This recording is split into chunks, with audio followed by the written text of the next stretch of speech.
Every December, we watch videos which says New Year, New Me, but this video is going to be a little different because I'll be sharing with you few things that I plan to continue doing in the next year 2026 as well. So if that is something that interests you, then please continue watching. And in case you're new here, then hello everyone, I'm Pavni.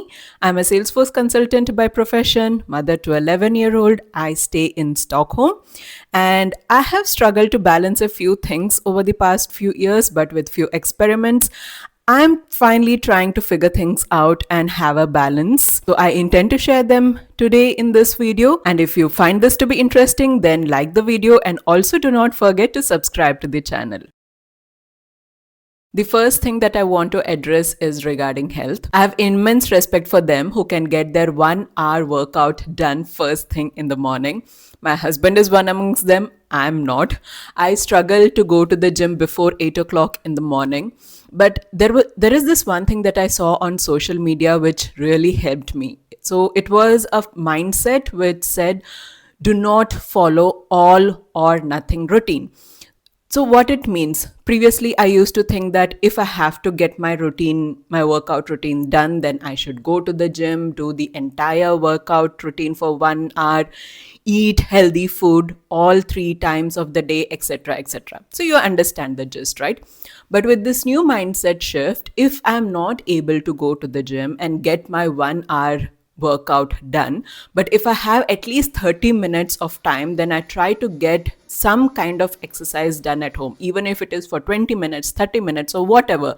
Instead of skipping the workout altogether, at least get something done, at least get some movement done. Yeah. And similarly, for when it comes to having healthy food as well, if it is not for the entire week, at least try to eat a healthy meal twice a day.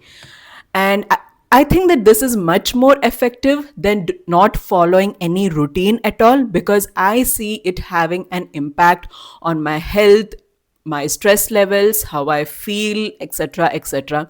So this really helped me. The second thing is about having priorities and setting time aside for things that actually matters to you. As I shared in one of my shorts recently, that I have finally realized that I cannot give time and I cannot have 10 different priorities at the same time.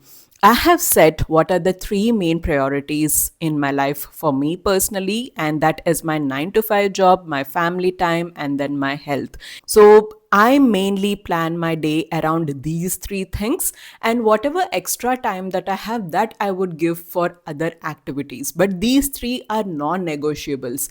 And to be honest, having this kind of clarity really helped me, because now I know that what are my non-negotiables. And before we proceed, I want to know that what are the 3 things that you will be continuing to do in 2026. Pause the video right here and please comment on that and then resume watching the video. The next few topics are something that is related to work actually. So, work as well as self growth, to be honest. I initially used to think that if I'm able to do everything on my own without failing, then that is what is discipline.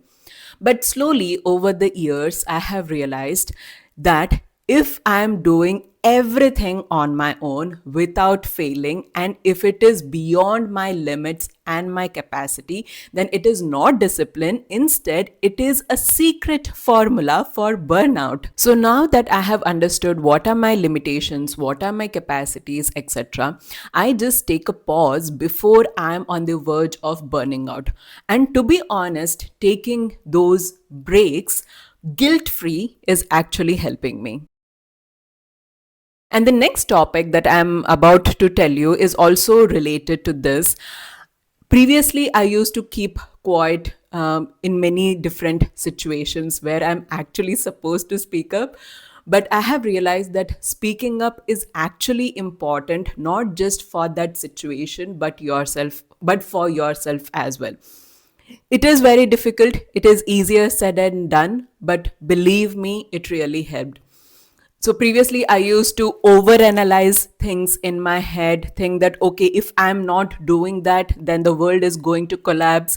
If I'm not completing this on time, then then it is not a good situation, so on and so forth. So you can understand, right, what I mean to say when I'm over analyzing things. But many a times we do not realize that maybe the people around us are supportive of what we are going to say. I know that not everyone is in such kind of situation wherein you would have helpful or understanding people around you, but in my situation, speaking up actually helped when I wanted help in certain things, or when I wanted to say no in order to set boundaries, etc. People around me were quite understanding and supportive, and that actually made a big difference in my workload, my stress levels, etc. So speaking up, not just in any meetings or any work related task, but even in your even in general situation, many a times helps. Now, the next point that I'm going to talk about might be a little controversial, but please hear me out.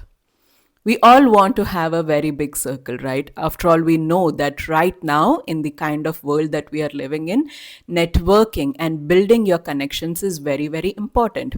I agree to that. Having a good connection, having a good circle is very important.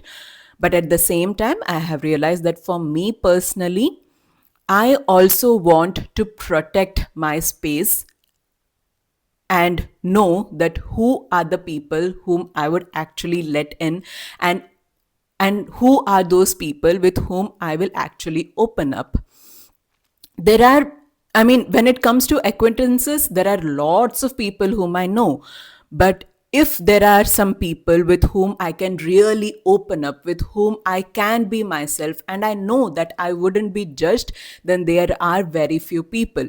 So basically what I'm trying to say here is that I have started to protect my space, and I know that who are those people with whom I can truly open up, who are those people with whom I want to mingle a lot, because those are not the kind of people who will affect me in a negative manner or who will not drain me out in a negative way.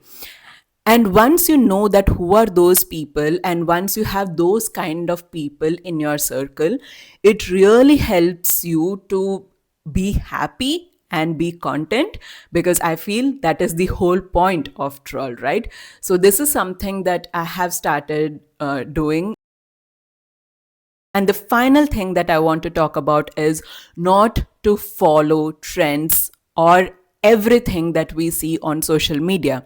So previously I used to follow all those systems, all the routines, etc. that I used to see on social media.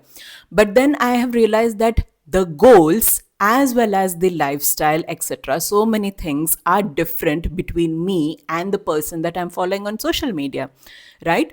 So it is good to consume that kind of content to understand, okay, these are the things that is working for these kind of people. But at the same time, having the mindset that even if you see those routines, do not follow them blindly.